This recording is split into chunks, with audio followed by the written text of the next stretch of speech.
With Bioshock Infinite reportedly having 3 to 5 games worth of content removed from the finished product, I wanted to make a video dedicated to some of my favorite removed aspects of Bioshock Infinite. I've made quite a few videos on cut and removed content from all of the Bioshock games in the past, along with dedicated videos on Bioshock 1 and Bioshock 2 as well. If you're interested in checking those videos out, after watching this one of course, I'll leave a playlist link down in the description below, along with putting videos on the end screen of this video. So would you kindly sit back, relax, and enjoy the video. First and foremost, let's discuss Bioshock Infinite's removed multiplayer.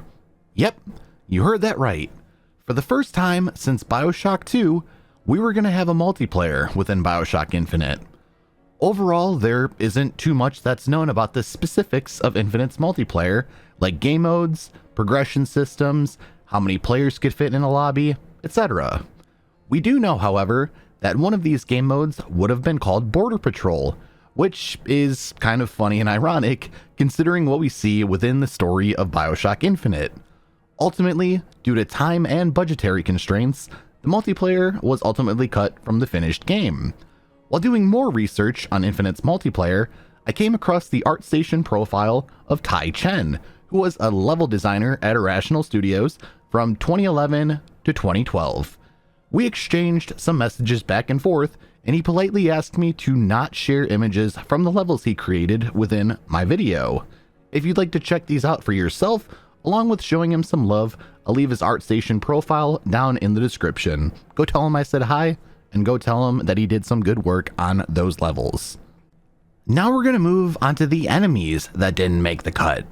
In my opinion, a lot of these had potential, but with them being removed from the game, we never truly got to experience their potential in-game impact. Let's start off with the Automatic Gentleman. Even though the majority of these didn't make it into the final version of the game, examples like the dollar bill machine stemmed from this idea. The Automatic Gentlemen would have been servants to the wealthy members of Columbia's high society, so essentially more slave labor, except they would have been automatons instead. I'd imagine there would have been more offensive units, for example, ones that would have been sent out by Comstock to try and kill Booker instead of literally throwing his entire army at him, and there also would have been defensive units, I would imagine as well, to protect key parts of the city like Monument Island and Comstock House. Let's move on to one of the more interesting ideas for an enemy. These would have been called the Merged. With terrors being all around Columbia, eventually Columbian citizens would have stumbled across them, and whether it was by complete accident or the fact that their curiosity got the better of them, they would have checked out these terrors for themselves.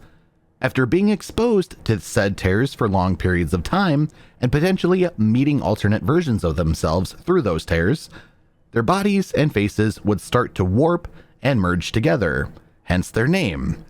This would have essentially created an amalgamation of two people being fused together. To me, the idea of this is super interesting, and it's quite unfortunate we weren't able to see it within Infinite. The same goes for the enemies called Vigor Junkies. If you want a good example of what a Vigor Junkie would have looked like, look at Cornelius Slate when you're getting Shock Jockey. Now imagine that about 3 to 4 times as worse. What do you guys personally think? If you wouldn't mind letting me know what you think of these enemies down in the comments, that would be very much appreciated. The final 2 pieces I'd like to share with you in today's video might upset some of you. I know I was pretty bummed out myself while doing my research for these in particular.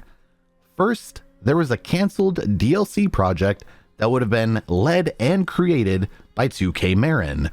And second, there were plans and a rough draft for another novel like Bioshock Rapture, specifically focusing on Bioshock Infinite. Let's discuss the book first, then we'll move on to the canceled 2K Marin DLC.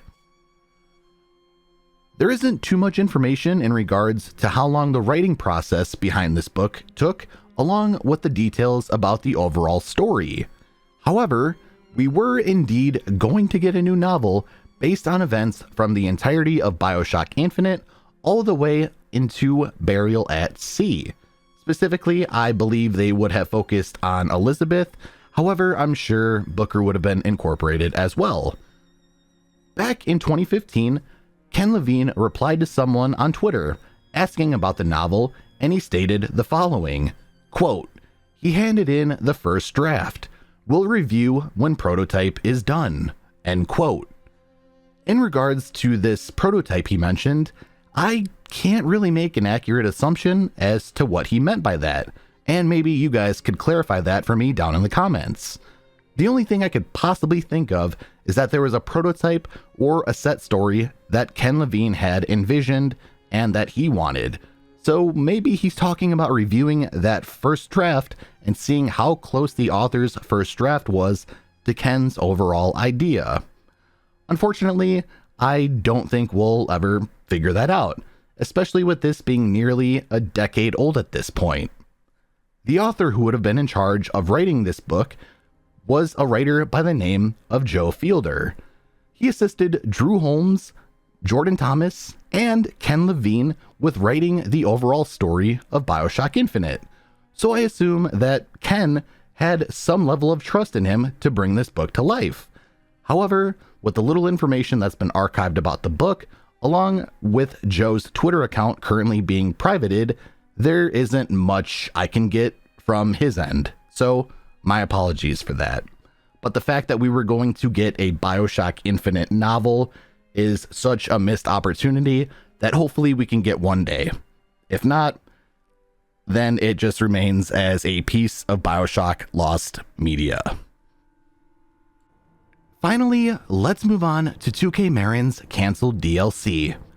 Please, keep in mind that these were the same people and the same developers who not only gave us Bioshock 2, but also gave us Minerva's Den, which in my personal opinion is the best piece of DLC that we've ever had within the Bioshock series.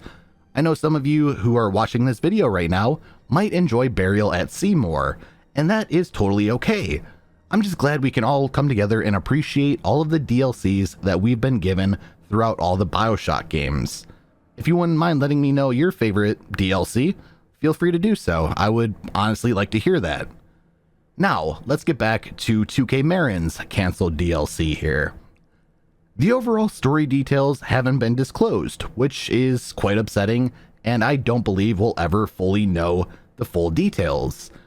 But from what we do know about this DLC is that it would have been set in a part of Colombia which ended up sinking into the ocean. I feel that we could have had an incredible opportunity and a ton of potential here to have a Rapture versus Columbia situation, especially depending on the location and the ocean that this particular piece of Columbia would have sunk into. Unfortunately, all of this was for nothing, as it was deemed that this DLC wasn't up to standards. I'm not quite sure if this was a Take-Two, a 2K, or Ken Levine decision, as it has never been shared or disclosed, but the fact that we could have had a potentially incredible DLC in an underwater version of Columbia is one of the biggest what-ifs that I can personally think of with Bioshock Infinite. Ultimately, after this DLC was cancelled, Irrational took over the production of Infinite's first DLC, which ended up being Clash in the Clouds. So yeah, instead of having a potential huge story DLC where we would have had an underwater city and an underwater version of Columbia, we got Clash in the Clouds. Do you think that was for the best, or do you think 2K Marin's DLC could have been a lot better than Clash in the Clouds? If you wouldn't mind letting me know, I would very much appreciate a comment down below. Thank you guys so much. Well friends, I hope you enjoyed today's video. If you did and would like to see future Bioshock content, would you kindly leave a like on the video, hit that subscribe button, and be sure to turn on all post notifications to never miss a future video or a future live stream. If you'd like to follow me on any of my social media platforms or join my Discord server, which I would highly recommend and very much appreciate, I'll leave the links to those down in the description below. If you're interested in other cut content videos, you should definitely check out the 2 videos that'll be popping up on screen here. With that, thank you all so very much for watching, and I will talk to you all in the next video.